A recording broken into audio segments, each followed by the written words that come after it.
Amados, vivimos en una época de profunda confusión espiritual.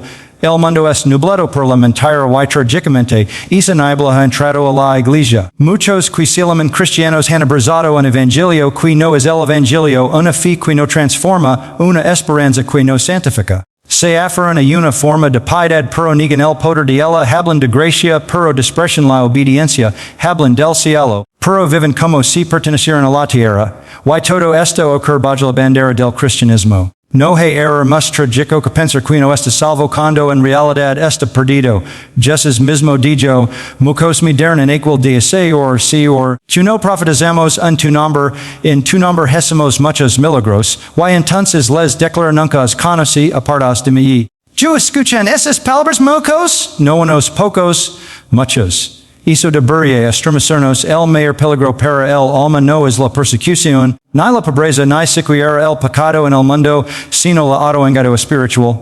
Y que es la raíz de desengaño, una fe que no produce fruto. Un cristianismo superficial sea modo centrado en uno mismo, el mensaje de hoy es, ven a Jesús para que te haga feliz, no toma tu cruz y sígueme. Se predica en Cristo que salva, pero no en Cristo que reina. Pero el verdadero evangelio demanda arrepentimiento, rendición total. No es una invitación a un club religioso, es un llamado a morir, y uno mismo al pecado al mundo. La palabra de Dios no deja espacio para un cristianismo de espectadores. En cada página del Nuevo Testamento vemos un patrón claro. Fe genuina siempre se manifiesta en obediencia, no como un requisito para ganar el favor de Dios, sino como evidencia de que uno ha nacido de nuevo. No es por obras que somos salvos, pero tampoco sin ellas. La fe sin obras está muerta. Y sin embargo muchos hoy afirman conocer a Cristo, pero no muestran el mismo interés en vivir conforme a su voluntad, no aman su palabra, no se congregan con su pueblo, no luchan contra el pecado, no se someten a la autoridad de su seg, o lo que tienen no es fe salvífica, es un espejismo religioso. El problema es que vivimos en una cultura evangélica saturada de emociones pero desprovista de verdad. Si valoran las experiencias que la doctrina, se busca lo espectacular mecas que lo santo, se confunde la presencia de una sensación con la presencia del Espíritu Santo. Pero el Espíritu no viene para entretener, viene para santificar. Querido oyente, examina de ti mismo. De estas en la fe, yo hay evidencia en tu vida de que has sido transformado por el poder de Dios. Do simplemente has adoptado un lenguaje cristiano sin una regeneración verdadera. No te consules con una oración que hiciste 20 años, o con tu asistencia ocasional a la iglesia. La salvación no es un momento emocional, es una vida continua de arrepentimiento, fe y obediencia. Muchos serán sorprendidos, muchos que esperan recompensa enfrentan rechazo. No por Cristo haya falado, sino porque nunca se entregaron realmente a Él. Se conformaron con una religión sin Cristo, una fe sin cruz, una gracia sin verdad. Vivieron como si tuvieran tiempo, como si el juicio no fuera inminente. Como si Dios debiera ajustarse a sus agendas. Pero Dios no se burla, todo arrobo no da buen fruto será cortado y echado al fuego. El trigo será separado de la cizaña, las virgins insensatas quedaron fuera, golpeando la puerta demasiado tarde. Recuerdas la advertencia de Jesús. Veled, porque no sabe es el Daniel ahora, no el verdadero creyente no vive distraído. No se acomoda, no se duerme espiritualmente. Vive con los ojos puestos en Cristo, con el corazón rendido a su voluntad, con las manos ocupadas en su obra. Se duele por el pecado, se alimenta de la palabra, angela la comunión con el pueblo de Dios. Su fe no es ocasional, es constante, no es emotional, es doctrinal, no es superficial, es profunda. Pero eso no describe la María. La María queer un cristianismo sin cruz, sin precio, sin compromiso. Un Salvador que los rescate pero no insane or que los gobierna. Y es evangelio falso produce creyentes falsos cuya vida no difiere en nada del mundo. Hablan de Cristo pero viven para sí mismos. Cantan himnos pero no obedecen la palabra. Y así legaron el de final confiar lajados sin sospechar lo que habían. No porque Dios no haya advertido, sino porque ellos no quisieron escuchar. Porque amaron más las tinieblas que la luz. Porque no quisieron que Cristo reine sobre ellos. Amigo, si estas palabras te incomodan al great, es mejor ser sacudido ahora que ser condenado después. Es mejor examinar tu corazón hoy que enfrentar al Dios sin preparación. Clama al Señor, arrepiente de tu tibieza, vuelve la palabra, busca una fe que transforma, una gracia que ensiga, un amor que obedece. Porque solo los que están en Cristo, realmente en Él, estarán con Él. No todos los cuides in sede or seor, no los que simplemente asistieron a la iglesia, no los que subían versículos, no los que sintieron emociones, sino aquellos que fueron regenerados por el Espíritu, selados por la fe, transformados en santidad y perseveran hasta el fin. La advertencia es clara. El llamado es urgente. La puerta no estará abierta para siempre. Y cuando se cierre, no habrá vuelta atrás. Vivimos en una época donde profesar ser cristiano es común, pero vivir como uno verdadero es sumamente raro. No hay escasez de personas que alaban el nombre de Cristo en sus labios, que asisten a iglesias, que pueden citar versículos, que levantan las manos en adoración o incluso en pituilpitos. Sin embargo, todo esto puede coexistir con un corazón no regenerado. La Biblia es clara al afirmar que no todo el cuadis, se or segor, entrar en el reino de los cielos, sino aquel que es la voluntad del Padre. Es posible tener la forma externa de la religión y estar espiritualmente muerto. Es posible estar rodeado de verdad, emocionado por experiencias religiosas e incluso convencido intelectualmente del Evangelio, sin haber sido nunca transformado por su poder. El autoengaño espiritual es quizás el peligro más sutil y devastador que enfrenta el alma humana. No se manifiesta con señales evidentes como lo haría un pecado escandaloso. En cambio, se esconde tras una fachada de religiosidad. Se alimenta del conocimiento sin obediencia, de la emoción sin convicción, de la rutina sin renovación. Una persona puede estar completamente convencida de que está bien con Dios, cuando en realidad nunca ha nacido de nuevo. Puede haber logrado en un altar, hecho una oración recibido una Biblia y aún así estar perdida. La evidencia de salvación no es un evento pasado, sino una vida presente de transformación continua. La escritura repite este principio una y otra vez. Jesús advertí sobre los fariseos, quienes eran los más religiosos de su tiempo. Ayunaban, oraban, diezmaban, pero sus corazones estaban lejos de Dios. Tenían un conocimiento amplio de la ley, pero estaban cegados por su orgullo espiritual. Se veían piadosos ante los hombres, pero eran sepulcros blanqueados, llenos de hipocresía y impureza por dentro. Lo que eso nos enseña es que uno puede estar inmerso en el ámbito religioso y en estar espiritualmente perdido. El conocimiento, la tradición y la actividad eclesiástica no garantizan la regeneración. La regeneración es obra sobrenatural del Espíritu Santo. No se trata simplemente de modificar conductas o adoptar lenguaje cristiano. Es un cambio radical en la naturaleza del ser humano. El que ha nacido de nuevo ha sido hecho una nueva criatura.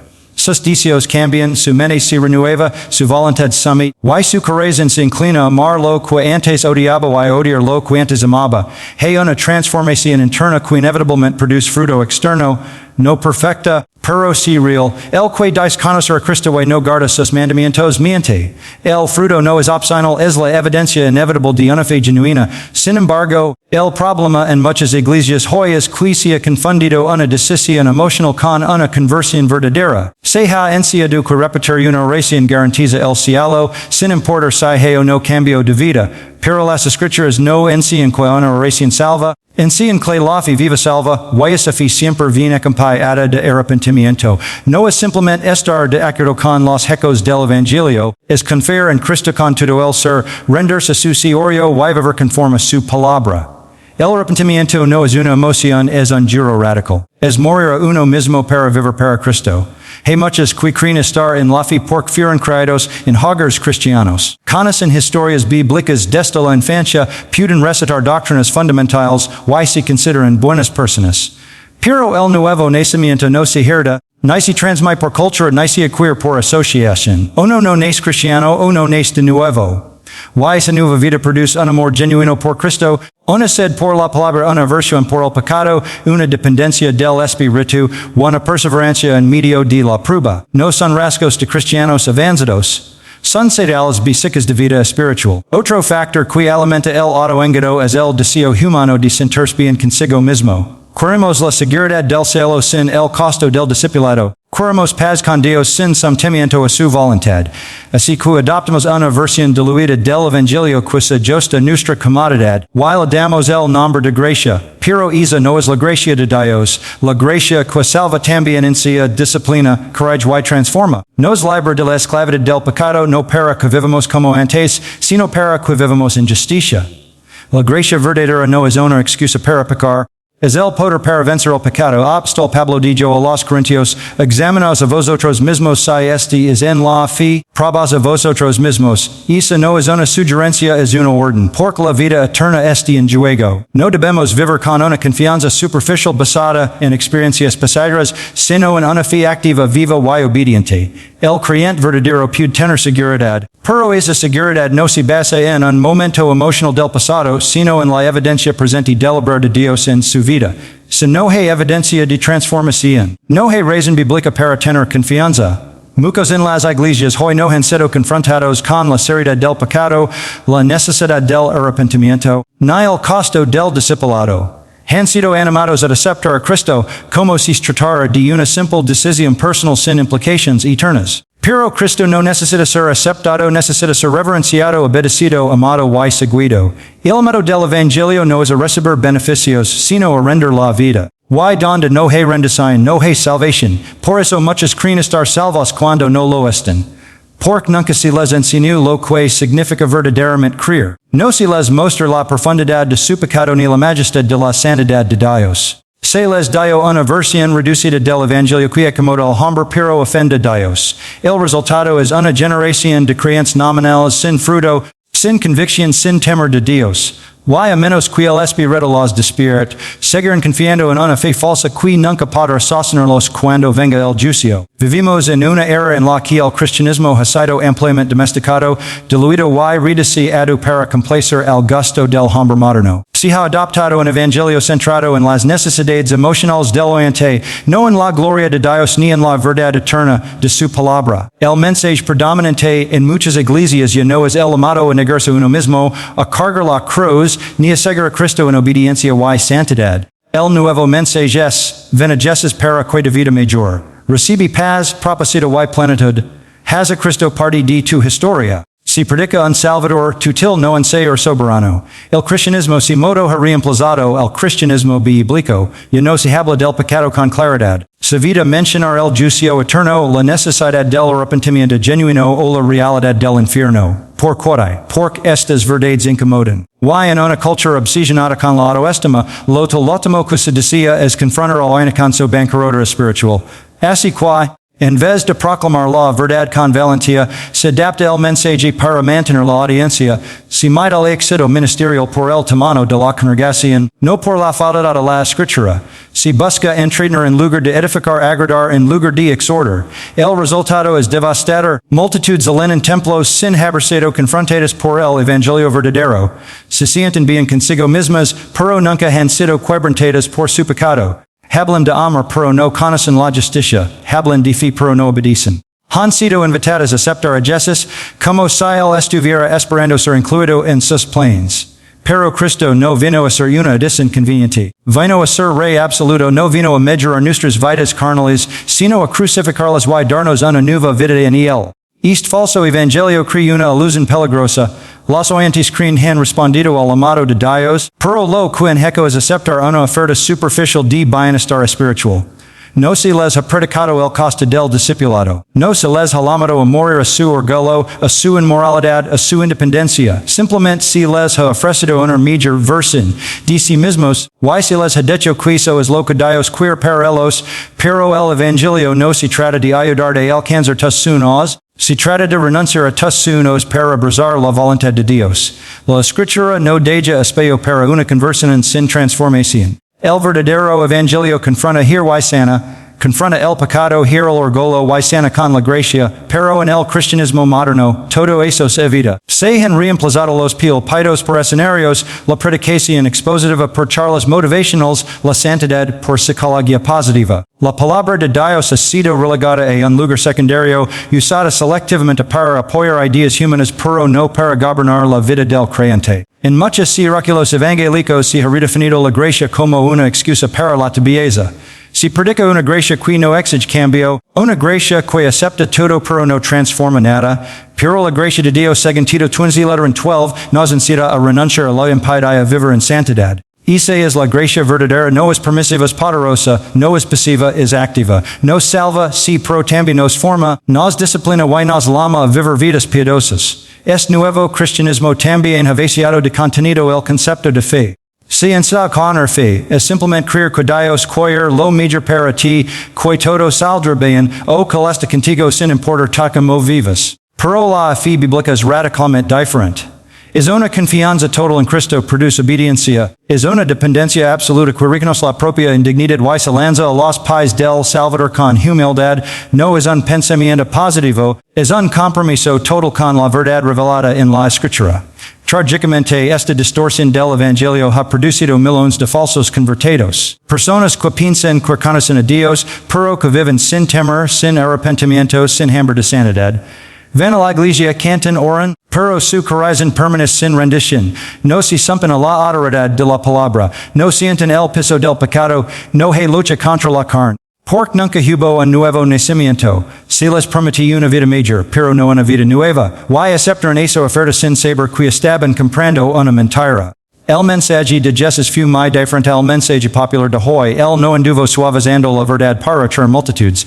Dijo, cuando las multitudes lo seguían por los beneficios, él decía cosas como, el que no renuncia todo lo que posee no puede ser mi discípulo, el que ama Pedro o mater mimas que no es digno de mí, si alguno quiere venir en pos de mí. Niegues a sí mismo, tome su cruz cada día y sigame, esas palabras filtran a los verdaderos seguidores. No atraen a las masas, pero se transforman a los elegidos. El problema no es que el evangelio bíblico haya perdido poder. El problema es que ha sido reemplazado por uno falso.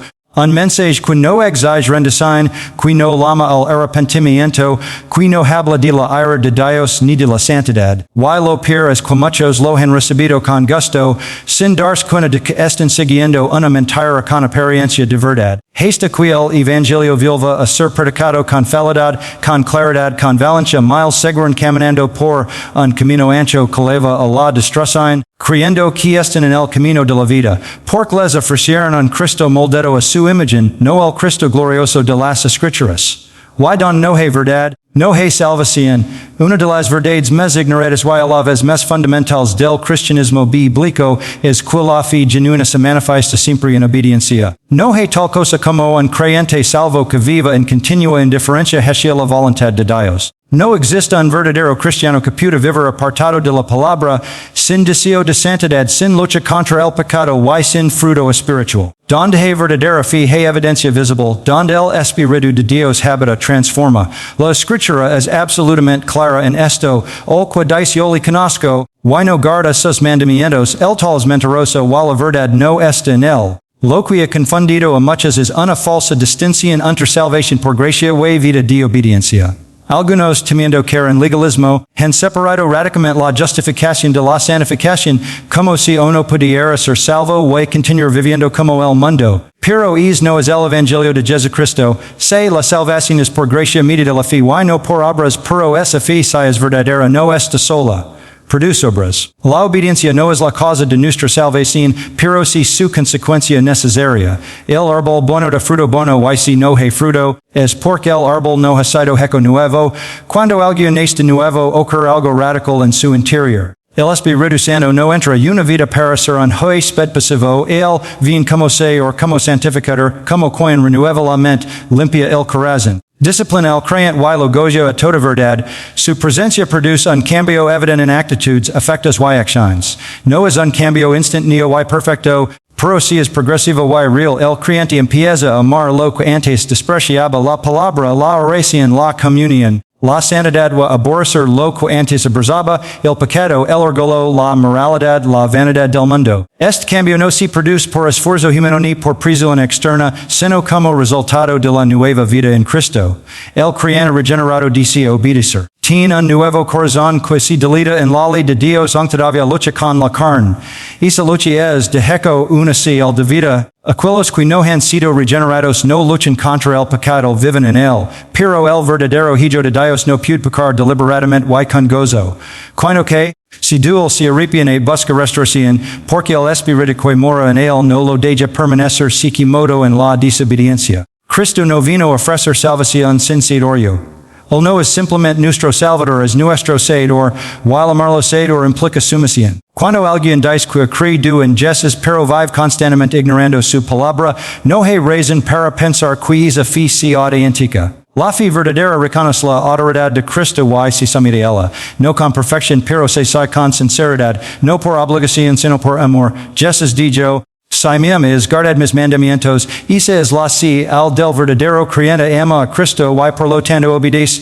En el cristianismo actual, muchos han adoptado una visión pasiva de la vida cristiana, si les ha enseñado que una vez que han creído no importa cómo viven. Pero esa es una mentira peligrosa. La Biblia está llena de exhortations a perseverar en sanidad, a vivir en obediencia, a no conformarse a este siglo, a crucificar la carne, a vivir como hijos de luz, no son sugerencias, son mandatos. Y si el creyente verdadero fala en ellos, siente la disciplina de Dios. Porque los cual ama, disciplina, no permite sus hijos viven como huérfanos. Si alguien puede vivir en pecado sin disciplina, entonces no es hijo. La perseverancia en la fe es otra marca inseparable de la salvación auténtica. El verdadero creyente no abandona su caminar con Dios. Puede tropezar, puede pasar por sequedad espiritual, puede tener momentos de debilidad, pero no abandona la fe. Persevera hasta el fin, no porque si fort, sino porque ha sido salado con el Espíritu. No porque nunca caiga, sino porque siempre se levanta. La gracia que lo salve también lo sostiene. Por eso, cuando alguien afirma haber creído pero se aparta definitivamente, la Escritura dice que nunca fue de nosotros, porque si lo hubiera sido, habría permanecido. La obediencia es también un testimonio poderoso al mundo. Jesús dijo que el mundo conocería sus discípulos por el amor que tienen entre ellos. Y quienes oyen su palabra y la hacen son como el hombre sabio que edifica sobre la roca. El Evangelio no solo transforma el destino eterno del creyente, cambia su manera de hablar, de pensar, de amar, de trabajar, de reaccionar. La obediencia no es una carga, es el gozo de vivir como Cristo, de reflejar su gloria, de ser útil para su obra. Es la respuesta lógica y agradecida a la gracia merecida que hemos recibido. Muchos hoy profesan tener fe, pero no muestran frutos de arrepentimiento ni obediencia. Hablan de Jesús, pero viven como si no lo conocieran. Se consideran salvos, pero no hay hambre por la palabra, ni temor de Dios, ni anhelo por la sanidad. Están convencidos de que su confesión pasada los asegura, sin darse cuenta de que la fe salvadora produce transformación continua. Santiago escribía, de que serve hermanos míos, si alguno dice que tiene fe, y no tiene obra su padre la fe salvará, la respuesta es no, si esa fe está sola. La vida cristiana es una vida activa, no pasiva, una vida de obediencia, de perseverancia, no de apatía, de rendición diaria, no de complacencia religiosa. El verdadero creyente no busca excusas para pecar, sino poder para vencer, no negocia con la verdad, sino que se somete a ella, no se contenta con lo mínimo, sino que en ella agradar a Dios en todo. Porque ha sido salvado, ha sido transformado, porque ama a Cristo, lo sigue, porque el Espíritu mora en él, camina según el Espíritu. La fe genuina y la obediencia son inseparables. Donde una existe la otra también, no se puede separar lo que Dios ha unido. La fe que no produce obediencia, no es fe bíblica, es una ilusión. La obediencia sin fe es solo religión muerta. Pero cuando ambas están presentes, una fe viva y una obediencia creciente, ahí está la marca de un hijo de Dios, nacido no de carne ni de voluntad humana, sino de Dios mismo. La palabra de Dios nos advierte con claridad, repetición y solemnidad que no todos los que consideran parte del pueblo de Dios estarán con él en el día final. Esta es una de las verdades más incomodas y, sin embargo, más misericordiosas del Evangelio. Incomoda porque nos confronta, pero es misericordiosa porque nos despierta. Muchos viven con la suposición de que su eternidad está asegurada simplemente porque hicieron una oración, crecieron en la iglesia, fueron bautizados o han vivido una vida relativamente moral. Pero la Biblia no enseña que estas cosas en sí mismas son evidencia de salvación. El juicio final traer separación, no entre creyentes y incrédulos visibles, sino entre verdaderos y falsos creyentes, entre aquellos que fueron realmente redimidos y aquellos que profesaron sin pedir. Jesús fue explícito al respecto, en Mateo 7, una de las declaraciones más solemnes que James pronuncia, dijo, muchos me dirán en aquel día seguido, or si hoy entonces les declara nunca os conocí apartaos de mí. Gestores de maldad, no se trata de personas indiferentes al Evangelio, ni de ateos confesos, ni de los secularmente alejados. No, son personas religiosas. Personas que amaban a Jesús, Señor, que hacían obras en su nombre, que parecen estar dentro, pero nunca fueron conocidos por él. Nunca hubo una relación real, nunca fueron regenerados, tenían actividad pero no conversación, tenían lenguaje cristiano pero no vida nueva. La separación será definitiva inapplicable y absolutamente justa. Nadie será excluido del reino de Dios por error o negligencia divina. Ser el resultado de una vida aunque vestida de religiosidad, carece de obediencia, viva y una transformación verdadera. El trego el asesayo crecieron juntos, sí, pero el juicio los separar, las virgens prudentes y las insensatas parecían iguales, todas esperban, pero saso los cinco tenían así, si mumblo de vida espiritual.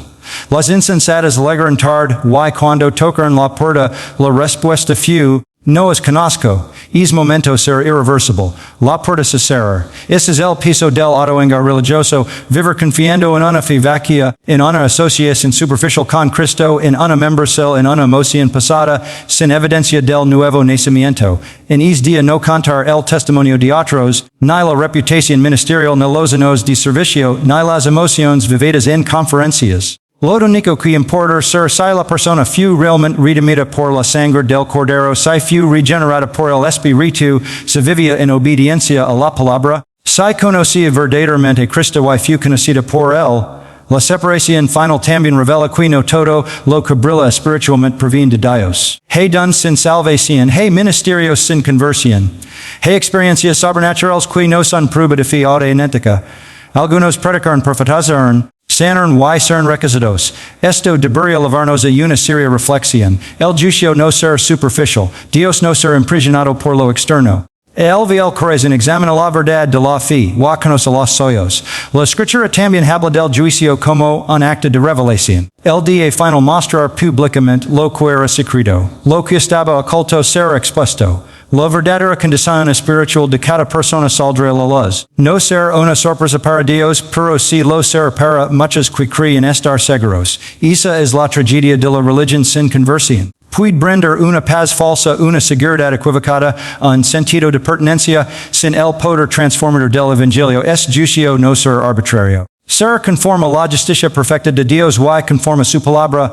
Por eso la Escritura nos llama a examinarnos. No para vivir en una angustia perpetua, sino para no caer en la complacencia espiritual. La falsa seguridad es peor que el temor porque adormece la conciencia. Muchos están convencidos de que están listos para encontrarse con Dios, sin darse cuenta de que sus vidas dan evidencia de lo contrario. No hay oración, no hay fruto, no hay amor por la santidad, no hay lucha contra el pecado, y sin embargo, creen que están bien porque han sido persuadidos por un evangelio que les promete cielo sin arrepentimiento, pero Dios no será burlado. Lo que el hombre siembra, hizo cosechar. Aquellos que sembraron para la carne cosecharán corrupción, aquellos que sembraron para el espíritu cosecharán vida eterna. No se trata de perfección, pero sí de dirección. El creyente verdadero puede caer, pero no permanece caído. Puede pecar, pero no puede vivir sin modo en el pecado. Tiene una conciencia sensible, un corazón contrito, una vida en constante retorno a Dios. No depende de su propio esfuerzo, sino del poder del Espíritu que obra en él. Esa vida, aunque imperfecta, de testimonio de haber sido regenerada. Y esa es la gran diferencia. Los verdaderos creyentes no serán salvos porque lograron cumplir una lista de obras, sino porque fueron conocidos por Cristo, y su fe fue viva, activa y fructífera. Por eso obedecieron. Por eso se mantuvieron firmes, no porque fueron mejores, sino porque fueron salvados realmente. El mismo Espíritu que los regenera los preserva hasta el fin, y en ese día no serán sorprendidos sino vindicados. Porque pusieron su fe en el único que puede salvar, y caminaron en obediencia a él, pero para los demás no habrá segunda oportunidad. La puerta se cerrar. La separación será eterna, just as lo describe con palabras terribles, al ser el loro y el crujir de dientes. No habrá excusas, no habrá apelaciones, no habrá tiempo para corregir lo que se hizo en vida determinar la eternidad. Esta verdad debería producir un temor reverente, no solo en quienes dudan de su condición espiritual, sino incluso en quienes están enfermos. No para vivir atemorizados, sino para vivir con reverencia, dependencia y vigilancia, porque la eternidad no es un asunto menor y la profesión de fe no es suficiente si no vera acompañada de obediencia genuina. Por eso, la separación final es una advertencia, una promesa, una garantía. Advertencia para los que viven engañados. Promesa para los que han sido salvados. Garantía de que Dios har justicia, de que no se puede vivir una vida sin fruto y esperar una recompensa eterna. La separación no será basada en apariencias, Sino en la realidad del nuevo nacimiento, y nada que haya sido transformado por Cristo será apartado de él. Pero todo el cual vive con una fe falsa, una religión vacía o una obediencia fingida ser separado sin remedio, porque el justo juez no errar. Y es de ser final.